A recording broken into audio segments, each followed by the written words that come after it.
Hello student, we have been discussing about the important towns. Surat is there as this is the Surat's leftover part. As trade and commerce flourished in Surat, rules were streamlined. That means different types of offices were set up at Surat. Different rules were started.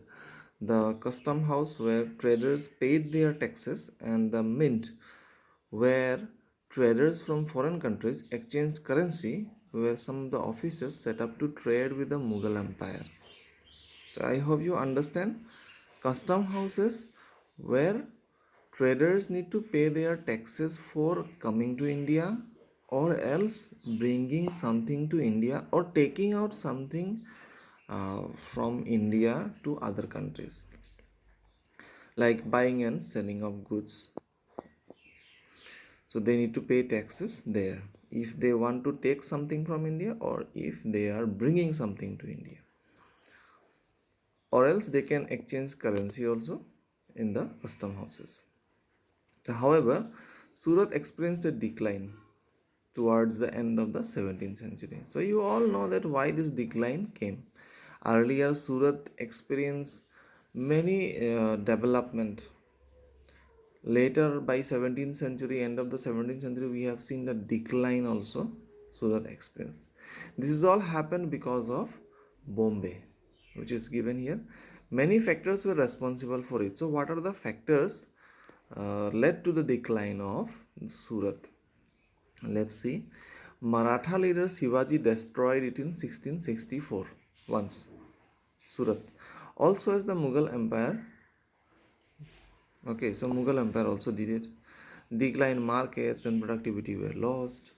The Portuguese began to control the sea route, and there was competition from Bombay, today's Mumbai, where the East India Company shifted its headquarters in 1668. Today, Surat is a major commercial center, but the the trade and commerce declined. Though is a major commercial center, but not like the early period of medieval times. Now let's see the last one, that is Patnam. Patnam or Machilipatnam was the name of a port town. That means a fish town.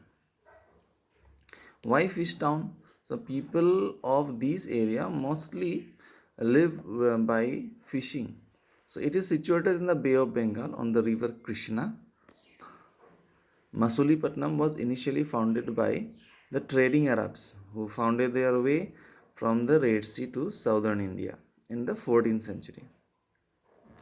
It was towards the end of the 16th century that a new sea link was established between Masulipatam and the west. So first who founded? Arabs. Masulipatam was and still is famous for its kalamkari work. You could see kalamkari. Kalam means a pen and kari means work. Saris and cloth material were painted with the help of natural dyes with a kalam or a pen made of bamboo. So it depends mostly on the hands. Okay, mostly on the hands or the crafts by the laborers. Kalamkari textiles were exported to the Safavid Empire in Persia. Masulipatam developed as a manufacturing center, and in the 17th century it was a city of weavers and dyers. It was in the beginning of the 19th century that their trade began to decline speedily. So, city of fishers earlier, now later on it was a city of weavers and dyers, and by 19th century all the trades declined. This city was important because it was the port of Golconda. Golconda mines produced the largest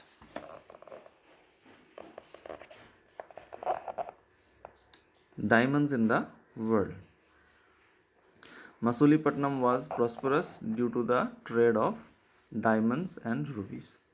Masulipatam lost its importance when Bombay, Calcutta and Madras became trading ports of the Europeans. So a fish port town, you could see how William Metwold was a factor of the English East India Company, just only described it. So ill city, ill build, ill wall, like this kind of things was told by the William Mathold.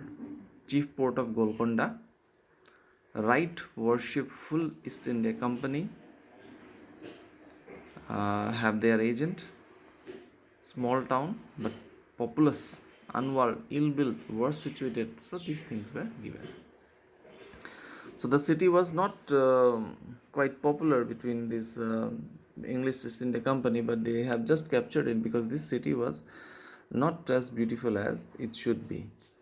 The new towns and traders, so spices and textiles of India attracted the Europeans during the 16th and 17th centuries. The English, the Dutch, and the French governments wanted to expand their commercial activities in the East with the help of their superior naval power. Due to the increase in the demand of textile, there was a sudden increase in people who took up crafts such as spinning, weaving, bleaching, and dyeing. On the other hand, this period also witnessed a decline of the independence of craftsmen as they had to weave cloth as per the demands of the European agents. The periods also saw the rise of three important cities, Bombay, Calcutta, and Madras. That is the presidency cities. The Europeans set up areas we called black towns in these cities, white towns also. And the craftsmen and artisans were moved into these areas to work and live there. The Europeans, on the other hand, they occupied posh areas, that is the white towns. Then Fort St. William in Calcutta, Fort St. George in Madras. So all the good things they have done for themselves, all the bad things, on the other hand, it is with the Indians.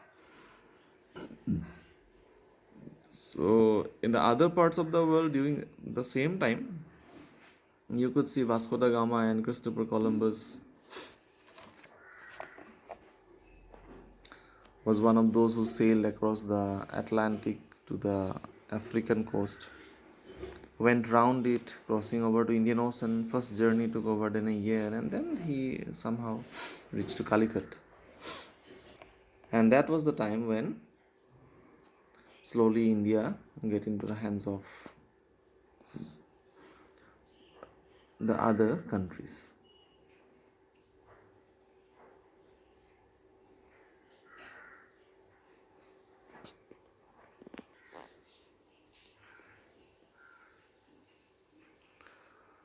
So this you can write it on your copies, note it down in the book, mark it on your books. That will be better. And this is the end of this lesson. We will start next lesson from geography. That will be air composition and structure. Thank you.